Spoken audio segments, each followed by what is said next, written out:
Hello everyone. In my last video, I talked about some of the core numerical information that I've received. Information that speaks in a very peculiar way about this time of the big change for humanity. One of the central elements of this information is the fact that years 2020 and 2021 mark the 3,333rd anniversary of Moses receiving the book that is the shared root of all Abrahamic religions. Together, they add to more than half of the world population today. In that same video, I also explained that, according to the messages I received, our crucial role in this moment is forgiveness. That this is the key ingredient that will allow us to go through this transitional time. Quite literally, this is what the guides who have been giving me this information say. The only way through is forgiveness. I have been shown how to use the numerical values in Hebrew letters. This is something that has been used for ages, and I have been dictated specific instructions that reveal hidden meaning and quite peculiar synchronicities. Today, I'm going to talk about time 3,333 and forgiveness. I was guided to take the word time. The word in Hebrew is zman.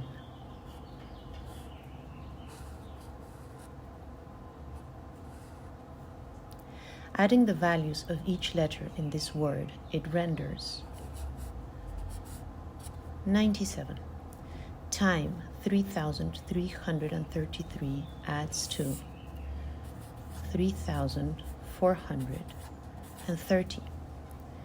They then send me to look into that number, and what I find is that 3,430 is 70 times 7 times 7. And then I'm asked to go look into what that means. So I go research to see what I find, and what I find is this. It comes from the New Testament, Matthew 18.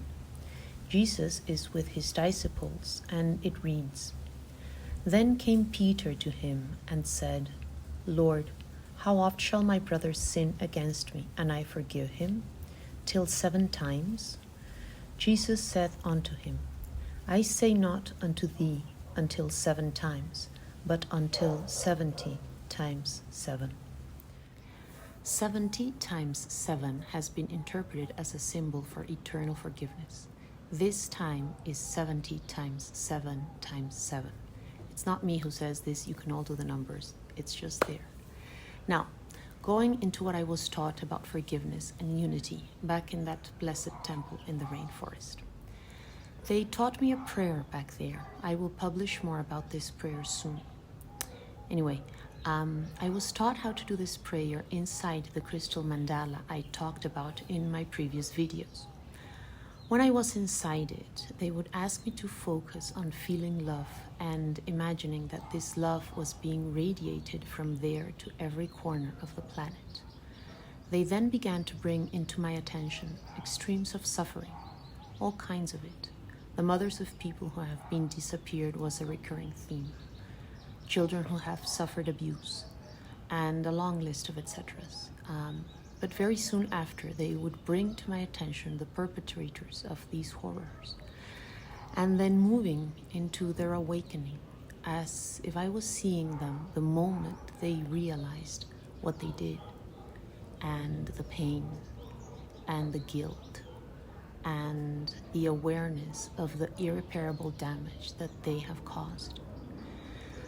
And then they would make me imagine that that was me. Maybe that was me in another lifetime. And how would I come to terms with that? I would see like a huge long line of me's from different lifetimes, and I was standing there at the door of justice, and the only one who was there to judge them all was me. It was all in my own hands. All these eyes would be forgiven as I forgave them, as I forgave myself. This did not happen in a single day. It came in stages, every day praying, every day connecting. Gradually, the feelings of unity became stronger, and also the numbers of unity I've talked about in the previous video were arriving in parallel. they would bring into my attention how we are one, very much in line what Ho'oponopono teaches, to forgive and ask for forgiveness in the name of the whole, because I am the whole too. And they began to make me aware of how much forgiveness we are lacking in the global picture, and the unending number of victims, and the unending number of victimizers, and the unending pain, and the unending amount of forgiveness needed. But I would think, how can they, all of those victims, forgive? How will we arrive? How can a mother who has had her child disappeared forgive the ones who took him? How can she arrive at that? Maybe she can't, ever, and that would be absolutely understandable. And they'd say, but remember, you are one. You are her too. You can. In her name, you can. Well, truly, I don't fully understand the mechanics of this, but after what these guides have shown me and what they teach, I trust them. Absolutely. I know that they know what they're talking about. They explain some things, but they don't explain it all. I understand that there are things that we must get to ourselves. Anyway, I think I cannot feel forgiveness for her, meaning the fact that I feel forgiveness won't soothe her pain directly, won't make her not untie. But in the greater scheme of things, in the picture of unity, I am opening a space for the vibration of forgiveness in our body, as if my left foot had stepped on my right toe, kind of thing. I don't fully understand the power of me in my corner, feeling and offering forgiveness to pederasts or warmongers and you name it.